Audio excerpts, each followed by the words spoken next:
श्री परमात्मने नमः। साधन सुधा सिंधु अध्याय करण सापेक्ष, करण निरपेक्ष साधन और करण रहित साध्य। आगे ज्ञान योग में स्व आश्रय अर्थात स्वरूप का आश्रय होता है। स्वरूप के आश्रय से साधक को मुक्ति प्राप्त होती है, परंतु स्वरूप के आश्रय में अहंकार का लेस रह सकता है, क्योंकि इसमें मुक्ति स्वतंत्रता का अभिमानी रह जाता है।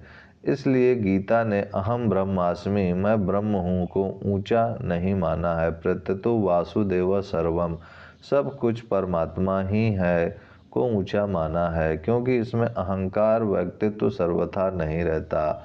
भक्ति योग में स्व आश्रय अर्थात स्वकीय परमात्मा का आश्रय होता है।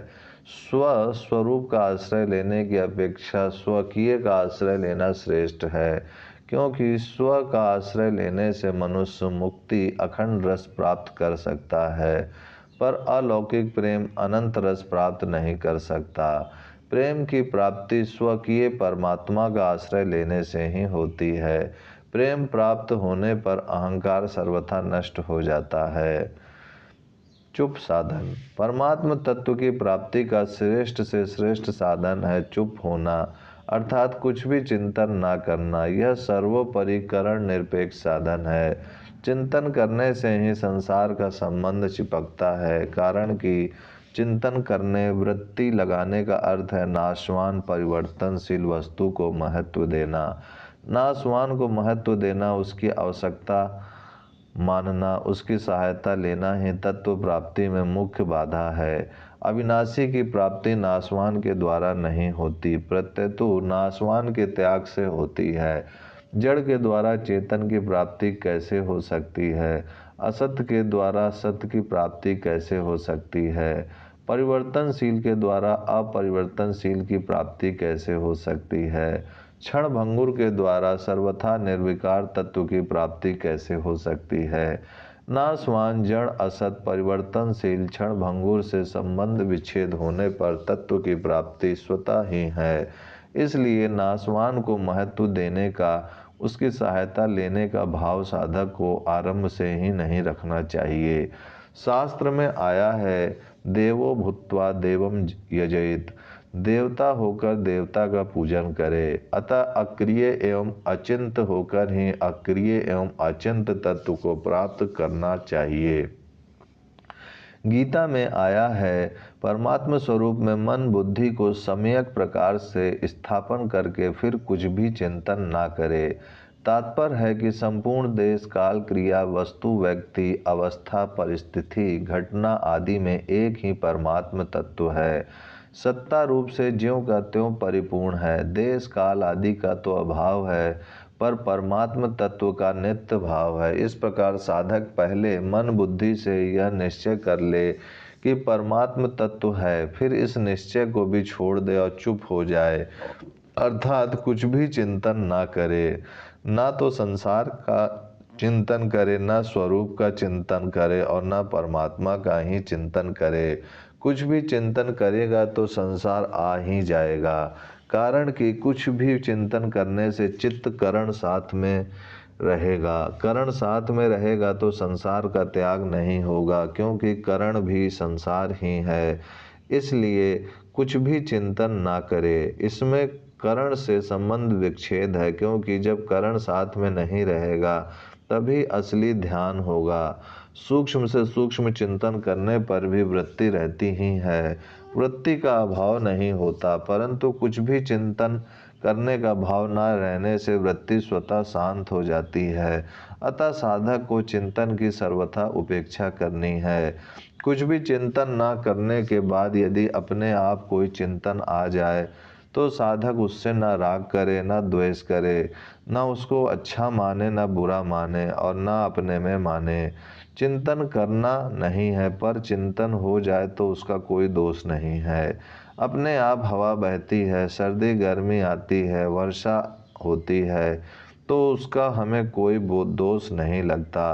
दोष तो करने का लगता है। अतः चिंतन हो जाए तो उसकी उपेक्षा रखे, उसके साथ अपने को मिलाए नहीं, अर्थात ऐसा ना माने कि चिंतन मेरे में होता है और मेरा होता है।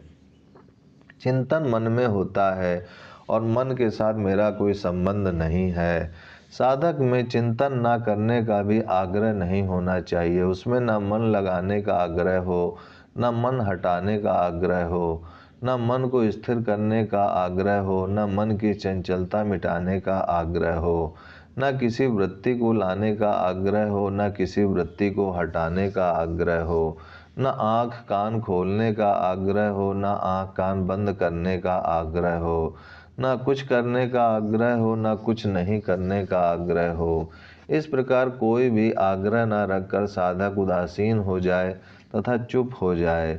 जो उदासीन की तरह स्थित है और जो गुणों के द्वारा विचलित नहीं किया जा सकता तथा गुण ही गुण में बरत रहे हैं, इस भाव से जो अपने स्वरूप में ही स्थित रहता है और स्वयं कोई भी चेष्टा नहीं करता, जैसे नींद लेने के लिए कोई उद्योग परिश्रम नहीं करना पड़ता, प्रत्यतु स्वतः स्वाभाविक नींद आती है, ऐसे ही चुप होने के लिए कोई उद्योग नहीं करना है, प्रत्यतु स्वतः स्वाभाविक चुप शांत हो जाना है।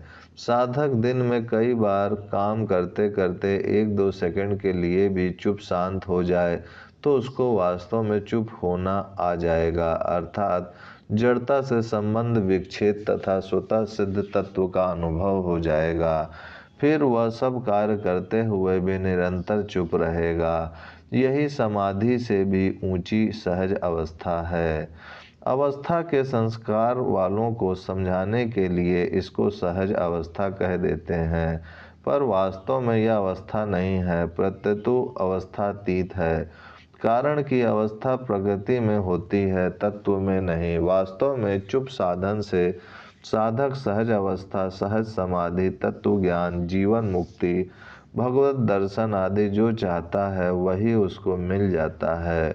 चुप होने से साधक स्थूल, सूक्ष्म और कारण तीनों शरीरों से सुगमता पूर्वक अतीत हो जाता है तथा उसका अहम अपने आप मिट जाता है। कर्म योग, ज्ञान योग, भक्ति योग आदि किसी भी योग मार्ग का साधक क्यों ना हो, चुप साधन सभी के लिए अत्यंत उपयोगी है। यह चुप साधन सभी शक्तियों का खजाना है, क्योंकि संपूर्ण शक्तियाँ अक्रिय तत्व से ही पैदा होती हैं और उसी में लीन होती हैं।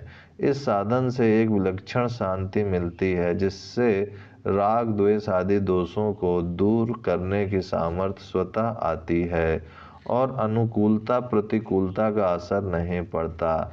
इतना ही नहीं, जो लाभ धर्म मेध समाधि से भी नहीं होता, वह लाभ चुप साधन से हो जाता है। तात्पर्य है कि चुप साधन संपूर्ण साधनों का अंतिम साधन है, जिससे पूर्णता हो जाती है, अर्थात वासुदेव सर्वम, सब कुछ परमात्मा ही है, ऐसा अनुभव हो जाता है।